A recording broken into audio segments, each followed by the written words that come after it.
Hi, it's Jonathan Champ here. I am the owner and lead consultant at Many Business. I'm a professional communicator. Some of you know me, some of you don't. Um, this is just some thoughts as we hit the last day in May.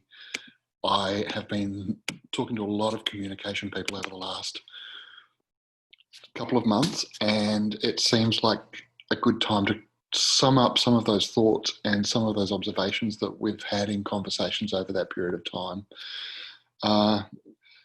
We're at a point in time where lots of people are having very different experiences around organisational communication, the future of work, return to work, um, national situations regarding the next phases for post-pandemic life at different stages as well around the world. So these are just some thoughts, particularly incorporating an exercise that I have run with teams going through transition before. So some thoughts around that. So it's the last day in May. What do we know? Things have changed and will keep changing. We are not in the same world that we were in 3 months ago under any circumstance. Professionally, personally, socially, we're all going through at different stages. We're all going through one of the greatest transitions and disruptions and tragedies that we will experience in our generation. So things have changed, and I read a very interesting post, which I've shared elsewhere on the internet, about somebody talking about the fact that there is no new normal, and I think that that is very true. There is no normal, but what we need as communication professionals at the moment is maybe a mindful approach to what's next rather than what's normal. So I've got some thoughts on that. Who are you? I'm speaking to you as a communication professional. I might be speaking to you as a people leader, as an advisor to organisations, somebody who works in people and culture. I'm speaking to you human to human, basically. That's the start point for that. We are in a future of work or a change capacity. We're people first, and then we're trying to help our organisations get through what's different. So I'm a long-time communication professional, and a lot of these insights are drawn out of the different kind of change work that I've done previously, but we are in a different context at the moment. So it's putting it into those terms. So one of the exercises I run is, usually it's a hypothetical exercise, but this time around the real world hypothetical exercise isn't hypothetical. For organisations hitting a major transition, there's this exercise which is the zombie apocalypse of limited duration, which is to say you have a massive disruption, life or death situation where you're able to take a few things with you, but you also have to decide some things that aren't going to be helpful. Choose both sets of items. What do you need to actively ditch, and what do you want to take forward? And I think the relevance of this activity at the moment is there's a lot of talk about the lessons of massive shifts to work from home for the moment, for example, or the idea that we've suddenly managed to make this great leap to distributed work. And some of those things are true and some of them aren't. And rather than making sort of solid predictions about what that now means, I think it's easier to think about, well, let's just take it down a step and think about what's working, but also what is this a reason to stop doing in that typical kind of start, stop, continue change frame. But here's a pro tip. You don't actually have to wait for a zombie apocalypse. You can do this at any point in time, but there's something about a forced disruption or a forced crisis that lets you think about this stuff in a very different way. Now, in talking about all of this, I want to acknowledge from it, I'm not minimizing loss, grief, confusion, hurt, illness, loneliness, the financial anxiety that's come from people, general anxiety, any other pain that people might have experienced during the past few months. I'm writing from a position of privilege. I'm fortunate enough to have been able to work through most of this. Only certain work got impacted, but I recognise that that is not the same for everybody. The ideas within this they're useful at an organisational level, but they're also useful at a personal level. It is possible to think about in Great Disruption exactly these same things. What has been helpful to me in the past and what hasn't been, and during this point of forced transition, how do I choose between those things? For me, from a place of privilege, there's been some really unexpected benefits. Yeah, I feel like I know people's pets like I've never known them before. In this Zoom context, it's very hard not to meet them. I haven't joined the sourdough revolution, but I've certainly got into baking and have managed to incorporate that into things that I do that are small and pleasurable during this time. I've been fortunate to not have a commute. For some time, my business is located in outside of the major centres in Australia, but I work with clients all over Australia and around the world as well. And that means that I already seldom have a commute, but I've seen the benefit of that and would certainly want to stick to it.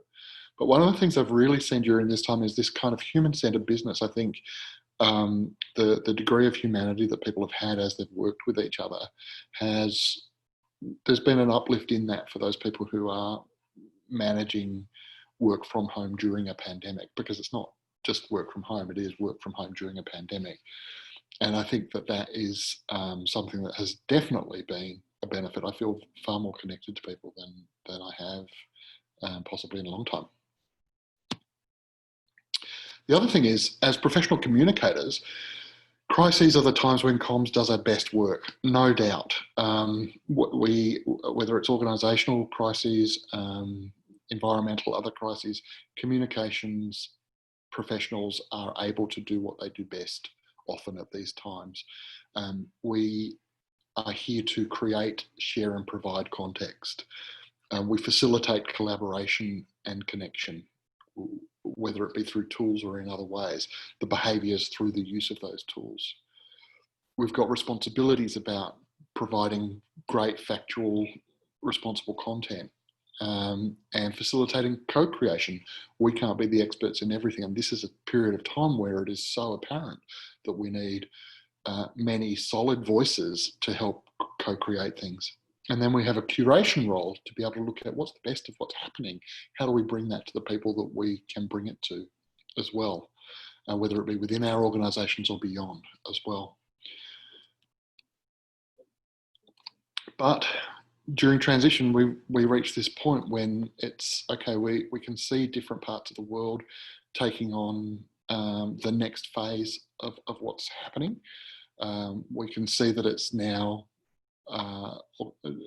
nations and countries and organisations are starting to go, well, what do we do now? So, and then one day it's time for next, and it's not back to business as usual, but it's what is the next phase of the change, of the transition, of the crisis that we're working through. And that's the point in time when we can ask this zombie apocalypse question.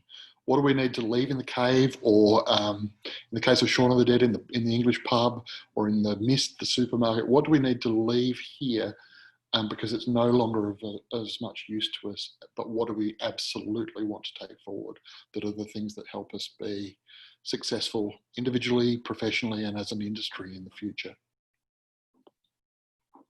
For me, there's some things personally that I definitely want to leave behind. This hair has gotten out of control in a couple of months. So that's a big old note for me. And the commute, similarly, is something that I am happy to work everywhere. And I think this period of time has proven that it's really possible to do that. One of the other things I want to leave behind is this fear of missing out. Interestingly, with creative businesses that I work with, and I facilitate an industry night in the city where I live, what's been interesting is as soon as things were cancelled live, there's been this influx of live streaming, live information, and honestly a flood of things. And it's like, if it wasn't possible to see everything in the previous scenario, in our next, it's also not possible to digest everything. There's just too much content to be able to do that. So I'm trying to leave behind the fear of missing out. The flip side of what I want to keep is, or save from that, is I want to keep connection and the connection that I've had with people, but I also want to keep the mindfulness, simple pleasures. I think sometimes we get so wound up that it's easy to not savor the 2-ingredient bread recipes that we learn along the way. So there's some things I feel a great deal of gratitude for, and I want to continue to take that on. And similarly, the joy of missing out. So the fear of missing out is one thing, but being able to say, you know what, I am never going to be able to take on all of those things. That's okay. I can't read every book. I can't listen to every podcast, and that's going to be okay. From a professional perspective, asking those same questions, what do we want more of and what do we want less of? The more is interesting. I think we're seeing such interesting forms of collaboration now, and there's been so many different types of new international connection. I've been a long time member of the International Association of Business Communicators, but seeing how we've really banded together as an industry association at this point in time, and the professional benefit that's come from that in sharing experience and learning from it, I think that's been absolutely fantastic. Similarly, I think being selective in the things that we take on, we can't solve every problem, and this is a really quick way of focusing in on saying what's important and what's not. In terms of what I want some less of is getting lost in the weeds. There's so much noise that being driven by immediate priorities and also those things that we can really contribute to professionally longer term is important, but there's a lot of noise to just not get involved in at the moment.